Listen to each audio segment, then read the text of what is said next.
Ici, à la médecine du travail, on vaccine les professionnels du CHM. Il y avait une forte attente des professionnels pour la vaccination on avait préparé le démarrage de la campagne avec beaucoup d'informations pour rassurer, répondre aux questions. Donc on a fait 2 séances d'information pour tous les professionnels suite à ça, on a vu que certains avaient passé le pas de la vaccination parce qu'ils étaient rassurés. C'est un peu froid, je suis désolée.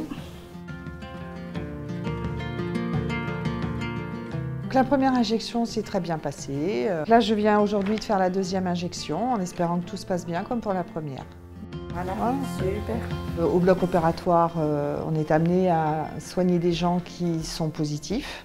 On est allé la première vague en réanimation, donc confronté à des patients positifs aussi. Et on a des masques chirurgicaux, on est protégés, mais bon, avec la recrudescence, c'est vrai qu'on a tous un peu peur de cette maladie.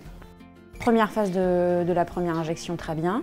Sur la 2e injection, il n'y a pas de souci particulier. La Covid, c'est quand même une maladie qui peut avoir des conséquences importantes. Donc pour nos équipes, c'est important de pouvoir leur garantir la sécurité à un moment où on sait que l'épidémie quand même circule beaucoup.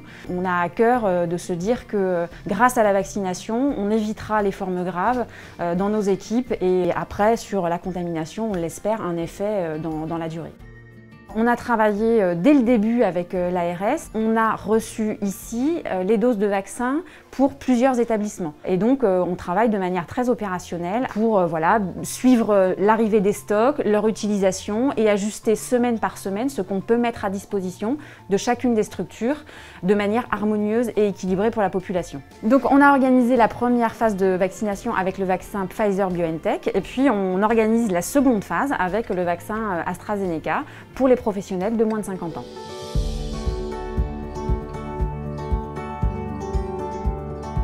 Bonsoir, allez-y, avancez. Dès l'annonce du gouvernement, comme quoi les sapeurs-pompiers étaient des agents prioritaires pour la vaccination contre la Covid, le service médical du SDIS, donc des sapeurs-pompiers, a pris contact directement avec l'ARS de la Vendée pour justement connaître les modalités d'obtention des doses vaccinales. L'ARS nous a mis en relation avec le centre hospitalier départemental de La Roche-sur-Yon, détenteur des doses vaccinales, lequel nous a délivré ces doses et nous a permis de lancer cette campagne de vaccination dès la mi-janvier. Est-ce qu'il y a eu des effets secondaires la dernière fois? Aucun effet secondaire. En secours à personne, par définition, on n'a pas de distance avec les personnes. Les victimes, on est obligé de les toucher, on est obligé de les approcher très près. Donc la distance disparaît. Et donc c'est important d'avoir une protection des voies aériennes. Donc c'est pour ça qu'on a mis à disposition des masques chirurgicaux sur toute intervention secours à personne. Le vaccin va venir en plus renforcer cette protection individuelle et collective, puisqu'on recherche quand même l'immunité collective. Je vais chez les gens, à domicile, sur la voie publique, on est en contact avec des gens qu'on ne connaît pas. On ne sait pas nécessairement si les gens sont positifs ou pas positifs, quoi.